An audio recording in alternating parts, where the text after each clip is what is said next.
এ দায় আমার, এ দায় তোমার। কারণ রামপুরহাটে মেঘালয়ের মানুষ এসছে ভক্তিতে পুজো দিতে, মারা গিয়েছে। এখানে লোকে চিকিৎসার জন্য আসে, বেড়াতে আসে, মার্কেটিংয়ের জন্য আসে, সিনেমা দেখতে আসে, মূলত বাংলাদেশ থেকে আসে। এটা হিস্টোরিক্যালি এগুলোকে বলে এলিফ্যান্ট মেমোরি। এখন আমাদের কিছু এখানে লোকজন আছে, তারা শুরু করে দেবে, স্পেশাল ডিসকাশন আরম্ভ করে দেবে, বাংলাদেশ, ভারত, পাকিস্তান, হিন্দু, মুসলমান।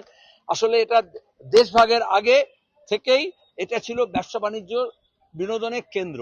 সুতরাং যাদের পূর্বপুরুষরা এখান থেকে ওখানে চলে গেছে, তারাও একটা ভালো হিন্দি সিনেমা যখন রিলিজ হতো, আমি ববির সময় দেখেছি, আমি সোলের সময় দেখেছি, তখন ওখান থেকে এখানে চলে আসতো সিনেমা দেখতে, ফার্স্ট শো দেখতে হবে। এখন চিকিৎসার জন্য আসে। বাংলাদেশের ঘটনাবলী পরে আমাদের সরকার কত লম্বা চওড়া কথা বললো, এখানে চিকিৎসা হবে না, এখানে আসতে দেবো না, তারপরে আসছে লোকে। কিন্তু আসলে এখানকার যারা ব্যবসা বাণিজ্য করে তাদের খুবই ক্ষতি হয়েছে, দোকান, কাপড়ের দোকান, অন্যান্য জিনিসপত্র। কারণ ঈদের বাজারের জন্য, পুজোর বাজারের জন্য, তারপর হচ্ছে তোমার বিয়ে বাড়ির জন্য এখনো লোকজন আসে, চিকিৎসার জন্য আসে। কিন্তু এটাকে বলে হসপিটালিটি, তাহলে যারা আসবে অতিথি দেব হব। তাহলে তার জন্য আমরা এখানে কি ব্যবস্থা করেছি, তাহলে আমাদের পর্যটন দপ্তর, আমাদের পুলিশ দপ্তর, আমাদের অগ্নি নির্বাপক দপ্তর, আমাদের পুরসভা, তারা কি ব্যবস্থা নিয়েছে যে কেউ যদি রামপুরহাটে যায়, কেউ যদি আমাদের এখানে আসে, তাহলে কলকাতায়, তাহলে সে আগুনে দগ্ধ হয়ে কেন মরবে? এটা তো মানবতার লজ্জা।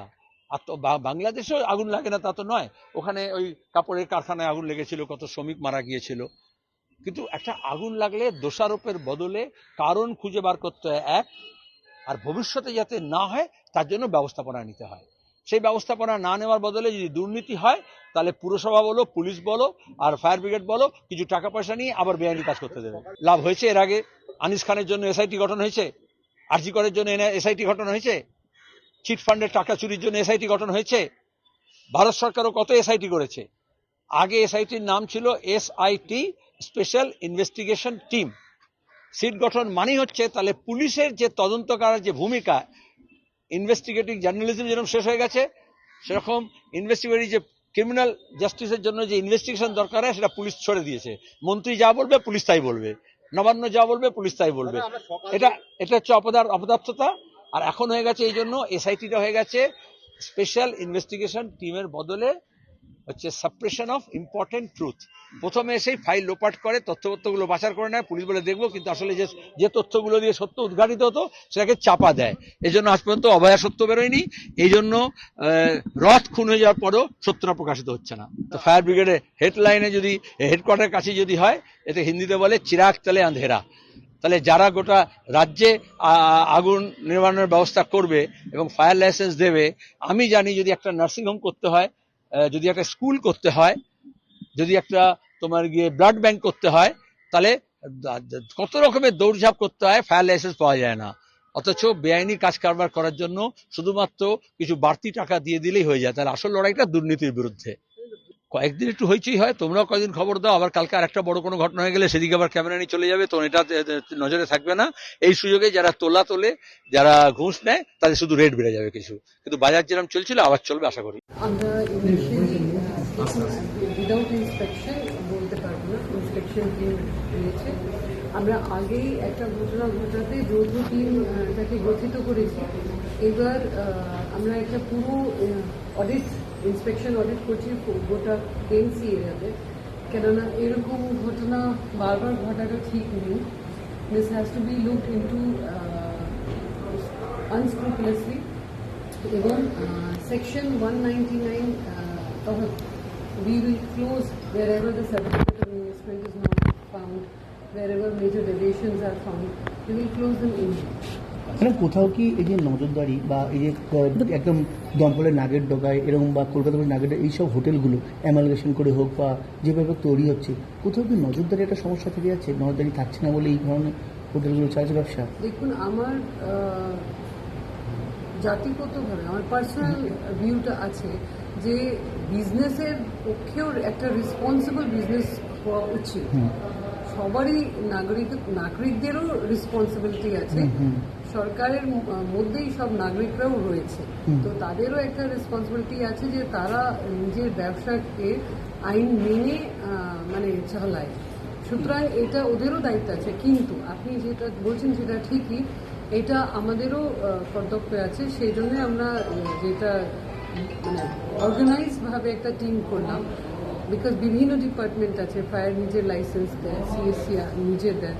আমরা এইবার ওই কনসেপ্টটাকে আনিয়ে যে যৌথ যে কনসেপ্টটা করছি, তারা একসঙ্গে গিয়ে তারা দেবে, এবং আমরা আমাদের আইনের বিভিন্ন প্রভিশনসগুলোকে এবার স্ট্রিক্টলি এনফোর্স করার মানে রাস্তায় আছে। Madam 2000 Team is being led by executive engineer building. They will start from today onwards. The order is out. Ma'am, borough-wise team. না সেন্ট্রালাইজড Borough wise আছে। প্রত্যেক আমার 16টা যৌথ টিম হয়েছে, যে টিমটা আগেও আমরা একবার করেছিলাম, এবার আবার সেই তাদেরকেই দিয়ে করাবো, সো দ্যাট এটা ওদের অভ্যাসের মধ্যেই চলে আসবে। আমরা সিএসসি থেকে, কেএমডিএ থেকে এবং ফায়ার থেকে আগেও নমিনেশন পেয়ে গেছি, তাদেরকেই দিয়ে আমরা করাবো। মানে রুফটপ টিম যেটা ছিল আপনাদের, আমরা অডিট টিম, না ওই অডিট টিমের আগেই যৌথ টিমটা আচ্ছা আচ্ছা। করেছিলাম। এটা কি বেসিক্যালি হোটেল দেখবে মানে? জায়গাতে একটা বাচ্চা ডেথ হয়েছিল, হ্যাঁ, তাকে হ্যাঁ, হ্যাঁ। সেই সময়ই করেছি। মানে হোটেল দেখবে বেসিক্যালি, এটা হোটেল দেখবে। দিস টাইম নো, তারা কিন্তু ইলেকট্রিক্যাল ফায়ারিং এইসবগুলো দেখতো বাজারের মধ্যে। এইবার আমরা কিন্তু লাইসেন্স ডিপার্টমেন্টকে এই টিমের সঙ্গে যোগ করি। অ্যাকচুয়ালি কি হোটেল দেখবে না বাকি বাজারটা? Assembly building, as per Corporation Act, the term which is used is assembly building. Assembly building contains all the commercial activities which are there functioning. Madam 2000 বা residential That I can speak only after the inspection report. Ma'am, কতগুলো এই ধরনের report assembly check- building পাওয়া গেছে? Any approx কিছু? We start from today. মানে report I'll be able to give you, আমি 25 তারিখের মধ্যে Trade রিপোর্টটা license. চেয়েছি, 25 তারিখে আমি আপনাকে বলতে পারবো। ম্যাডাম, একটা preliminary report আমরা definitely ম্যাডাম 2025-এ যে মেছুয়াতে অগ্নিকাণ্ড হয়েছে, তারপর একটা হাই পাওয়ার কমিটি হয়েছিল, অডিট কমিটি হয়েছিল, তাদের রিপোর্ট কি আপনি কিছু পেয়েছেন? তাদের করার কথা ছিল। আমি ওটা আমার হাতে পাইনি, আমি দেখে নিয়েছি। হ্যাঁ, বলছি এই যে কোনো রিপোর্ট কি বিজিবির কাছে চেয়েছেন? Yes. রিপোর্ট চাওয়া ওরাই ওদের বিল্ডিং এর সমস্ত টিমটাকে দিয়ে আমরা এটা করছি। এখানে সব ক্লোজার করে দিচ্ছে তো আপাতত যার ট্রেড লাইসেন্স ছিল। যারা যাদের building ট্রেড এ। লাইসেন্স হবে না এরকম এই পার্টিকুলার, হ্যাঁ অ্যাবসলিউটলি সব ক্লোজার হয়ে যাচ্ছে। মিসইউজ অফ ট্রেড লাইসেন্স করেছে। ভায়োলেশন যেগুলো আছে, ভায়োলেশন এস্টাবলিশ হওয়ার সঙ্গে সঙ্গে মানে কোনো কম্পেনসেশন দিচ্ছেন আপনারা? কম্পেনসেশনের ঘোষণা করেছেন আপনারা? 100% নেক্সাস আছে। হোটেল ব্যবসায়ীদের সাথে একাংশের পুলিশের নেক্সাস আছে। আপনারা জানেন যে নিউ মার্কেট থানার পুলিশ এখানে পোস্টিং পাওয়ার জন্য তদবির করে। শুধু তাই না, সবচেয়ে আনফরচুনেট হচ্ছে এতগুলো ঘটনা ঘটলো, তারাপীঠ হলো, এখানে হলো, তার আগে আরো দুটো ঘটনা ঘটলো। যে ঘটনাই ঘটছে, বর্তমান সরকার তারা বলছেন যে ববি হাকিম এর জন্য দায়ী। আর ববি হাকিম কোথায় আছে? অর্ধেক শুভেন্দু অধিকারী পকেটে ঢুকে পড়েছে, বালিশ চাটার পক্ষে চলে গেছে, অস্থায়ী বিরোধী দল নেতার পাশে চলে গেছে। যা ঘটনা ঘটছে এ অপরের ওপর দায় দিয়ে দিচ্ছে। কিন্তু আসলে কি ঘটনা? আসলে হচ্ছে এখানে আপনি দেখুন, সামনের দিকে আপনি যান, আমরা পেছনের দিকে আছি বাড়ির বিল্ডিং এর, আপনি সামনের দিকে যান, এইটুকখানি একটা বিল্ডিং, একটা সিঁড়ি, তাতে বাইরে 5টা হোটেলের অ্যাড আছে, হোটেল আর গেস্ট হাউস।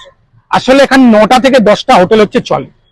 ফায়ারের কোনো ব্যাপার নেই এখানে। মির্জা গালিব স্ট্রিট মানে আপনি বুঝুন, ফায়ার ব্রিগেডের যে মূল দপ্তর, কেন্দ্রীয় দপ্তর, রাজ্যের সবচেয়ে বড় দপ্তর, তার ঢিলছোড়া দূরত্বে, সেখান থেকেও ফায়ার ব্রিগেড আসতে পারে না। এখন ফায়ার ব্রিগেডের নাম হয়েছে, ফায়ার সার্টিফিকেটের নাম হয়েছে কুম্ভকর্ণ আমাদের রাজ্যে, ঘুমিয়ে আছে। ফায়ারের অফিসারদের কাজ হচ্ছে বছরে একবার বিশ্বকর্মা পুজোয় এসে হোটেল মালিকদের থেকে টাকা তোলা। 6 কোটি 7 কোটি টাকা শুধু কলকাতাতে এরা তোলে, কলকাতাতে শুধু তোলে এরা। ফায়ার লাইসেন্সের কোনো ব্যাপার নেই এখানে, ফায়ার লাইসেন্সের ব্যাপার নেই, ফায়ার এক্সিটের ব্যাপার নেই, ফায়ার এন্ট্রির কোনো ব্যাপার নেই। প্রাণ যায় কার? ওই দিলীপ ঘোষ বলেছে না, ককরোচ মকরোচ, প্রাণ যায় ককরোচের। ককরোচ মানে দেখবেন গরিব ওখানে কাজ করে, অস্থায়ী কর্মী, 9,000 টাকা 10,000 টাকা মাইনে, তার প্রাণ চলে গেল। তার প্রাণটা কে ফেরত দেবে? মালিক সে লাপাতা। পুলিশ সব জানে, রাত্রি 3টে অব্দি এখানে স্পা চলে, এখানে সব অবৈধ কাজকর্ম চলে।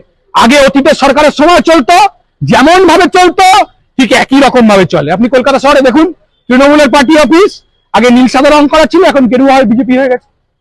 20 জন সাংসদ বিজেপি হয়ে গেছে। 8 জন বিদেশি বাংলাদেশি মারা গেছেন, সরকারের দায়বদ্ধতা কতটা? সরকারকে দায় নিতে হবে, তো ব্যবস্থা নিতে হবে সরকারকে প্রশাসনকে ব্যবস্থা নিতে হবে, পুলিশের পরকর্তাদের বিরুদ্ধে শাস্তির ঘোষণা করতে হবে। এখানে অবৈধ যে হোটেল মালিক, যে হোটেল ব্যবসা চলছে, একাংশের অবৈধ মালিকের সাথে পার্ক স্ট্রিট থানা, নিউ মার্কেট থানার নেক্সাস, যা মমতার সময় চলতো তাও শুভেন্দু অধিকারীর সময় চলছে, আর একে অপরকে দোষারোপ করছে, হিন্দু মুসলমান করছে। এখানে হিন্দু মুসলমানের কোনো ব্যাপারই নেই, এখানে শুধু তোলা হয়। ফায়ারের সার্টিফিকেট পেতে কোনো নিয়ম লাগে না, শুধু মাল লাগে, টাকা দিলেই সব ব্যবস্থা হয়ে যায়। নিউ মার্কেট এলাকা সাধারণত বিদেশি পর্যটকদের আনাগোনা এবং সেখানে তারা থাকে, তারা কতটা তাহলে নিরাপদ? শুধু বিদেশি কেন, মানে ধরুন আমাদের রাজ্যের মেঘালয় থেকে তো একটা টুরিস্ট এসেছিল তারাপীঠে, মারা গেল। বাংলার মানটা, নামটা খারাপ হচ্ছে এই ঘটনায়, বাংলার নাম এবং মান খারাপ হচ্ছে। আপনি দেখুন না, 3 মাস হয়নি সরকারের, এখন নতুন সরকারের সব মহান বড় বড় নেতাদের বলতে হচ্ছে কাটমানি খাবেন না, চুরি করবেন না, তোলা তুলবেন না। কি বলার কথা ছিল? বলার কথা ছিল মানুষের পাশে যান, মানুষের জন্য কাজ করুন, গরিব মানুষকে দেখুন। ভোটের আগে বলেননি তো বুলডোজারের কথা? ভোটের আগে বলেছিলেন বুলডোজার দিয়ে গরিব মানুষকে তুলে দেবো? ভোটের আগে বলেছিলেন হকারদেরকে দুর্বুজ করে দেবো? বলেছিলেন ভোটের আগে? বলেননি তো। তাহলে ভোট পেয়েছেন গরিব মানুষকে ভুল বুঝিয়ে, রামের নামে ভোট চেয়েছেন, রামের নামে ভোট নিয়েছেন,